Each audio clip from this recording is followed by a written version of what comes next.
নমস্কার বন্ধুরা, স্বাদের খোঁজে উইথ বান্টির চ্যানেলে আপনাদের সকলকে স্বাগত। আজকে নিয়ে চলে এসেছি মুচমুচে একটি বাচ্চাদের খুবই জনপ্রিয় খাবার এবং টেস্টি। এখানে আমি 1.5 আলু সিদ্ধ করে নিয়েছি। হ্যাঁ বন্ধুরা, ঠিকই শুনছেন, 1.5 আলু দিয়ে আজকে আমি আলুর চিপস বানাবো। আবার 1 থালা? হ্যাঁ, ঠিকই শুনেছেন বন্ধুরা, 1.5 আলু সিদ্ধ দিয়ে 1 থালা আলুর চিপস। এখানে আমি আলুটা সিদ্ধ করে নিয়েছি, নিয়ে একটুখানি ঠান্ডা করে নিয়ে দেখুন আমি একটা কাঁটা চামচের সাহায্যে ম্যাশ করে নিচ্ছি। আপনাদের যদি ম্যাশার থাকে তাহলে ম্যাশার দিয়েও ম্যাশ করে নিতে পারেন, যাতে না একটুও শক্ত থাকে। দেখুন এখানে আমি ম্যাশ করে একটা মিক্সিং জারে নিয়ে নিয়েছি আলু সিদ্ধটা, আর অল্প করে পরিমাণ জল দেব, বেশি কিন্তু জল দেব না। দিয়ে এটাকে একটা পেস্ট তৈরি করে নেব। দেখুন এখানে কিন্তু আমার পেস্টটা সুন্দর করে তৈরি হয়ে গেছে। আলুটা যাতে না কোনো রকমভাবে একটুও শক্ত থাকে। দেখুন এখানে কিন্তু কত সুন্দর পেস্টটা রেডি হয়ে গেছে। এবার চলে আসব মেন জিনিসে।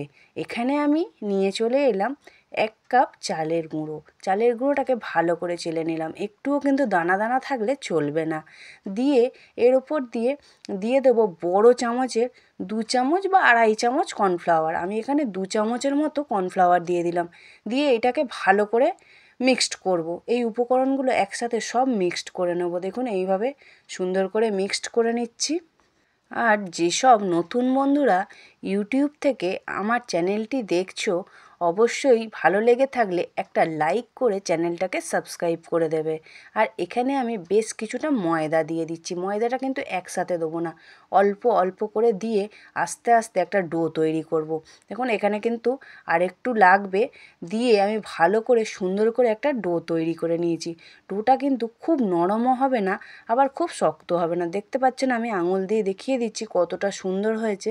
এবার এখানে লেচি কেটে লেচিগুলোকে গোল করে নিলাম, তার উপরে একটু কর্নফ্লাওয়ার ছড়িয়ে দিয়েছি। দেখুন কর্নফ্লাওয়ারটা কিন্তু এইভাবে সুন্দর করে দিতে হবে, যাতে না কোনো রকম ধরে ধরে যায়। এবার এখানে একটা বাটিতে আমি বেশ কিছুটা কর্নফ্লাওয়ার নিয়েছি, নিয়ে চাকিতে একটু কর্নফ্লাওয়ার দিয়ে দিলাম। কর্নফ্লাওয়ার দিয়েই কিন্তু বেলবেন, নাহলে কিন্তু জড়িয়ে যাবে।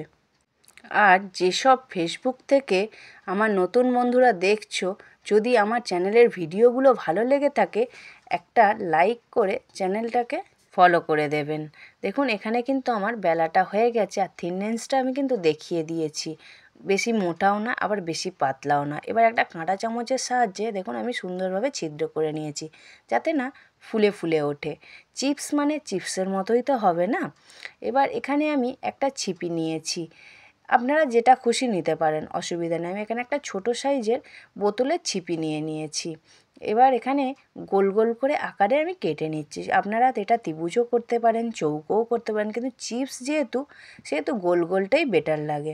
এবার কড়াইতে আমি বেশ কিছুটা সাদা তেল দিয়ে দিয়েছি। বেশি সাদা তেল লাগবে না, অল্প অল্প দিয়ে কত ভাজা যাবে। দেখুন এখানে আমি কতগুলো দিয়ে দিয়েছি, অন্তত 10-12টা দিয়ে দিয়েছি।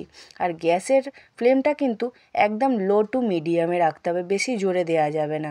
দিয়ে এইভাবে সুন্দর করে, খুব লালও করবো না, আবার খুব সাদা সাদাও করবো না, সুন্দরভাবে আমি ভেজে তুলে নিয়েছি। দেখুন এখানে আমার 1 থালা হয়ে গেছে, আর কতটা খাস্তা হয়েছে দেখুন, আর কতটা সুন্দর হয়েছে। দেখুন আমি ভাঙছি, পুরো কুড়মুড়ের মতো পুরো ভেঙে যাচ্ছে, কতটা সুন্দর দেখুন। আর আওয়াজও শুনেছেন কতটা সুন্দর হয়েছে। এইভাবে বাচ্চাদের বানিয়ে দেবেন, বাচ্চাদের খুব ভালো লাগবে। দোকানের দেবেন কেন, বাজে তেল বাজে জিনিস। আমার ঘরে থাকা উপকরণ দিয়ে যদি আমি এইভাবে বাচ্চাদের তৈরি করে দিই, ওরা ধরতেই পারবে না। আর এখানে মশলা চিপসটা বানানোর জন্য আমি কিছুটা লঙ্কা গুঁড়ো, আমচুর পাউডার একটু, আর একটু ঘরে থাকা যে নুন, ওই নুনই দিয়ে দিয়েছি। বিট নুন হলেও দিতে পারেন, কিন্তু দরকার লাগে না। এবার বেশ কিছুটা নিয়ে দেখুন আমার মেয়ের জন্য আমি এখানে মাখিয়ে দিচ্ছি। এইভাবে সুন্দর করে মাখিয়ে দেবেন, বাচ্চারা ধরতেই পারবে না যে দোকান থেকে কেনা না আপনি বানিয়ে দিয়েছেন। বাচ্চাদের শরীর ভালো রাখতে গেলে তো আমাদের এইটুখানি কষ্ট করতেই হবে বন্ধুরা। এইভাবে আলুর চিপসটা আপনারা ভেজে কন্টেনারে করে 1 সপ্তাহের মতো রেখে দিতে পারেন, তবে মশলাটা মাখাবেন না, যখন খাবেন তখন মশলাটা মাখাবেন। বন্ধুরা আজকের রেসিপিটা কেমন লাগলো অবশ্যই কিন্তু একটা কমেন্ট করে জানাবেন বন্ধুরা।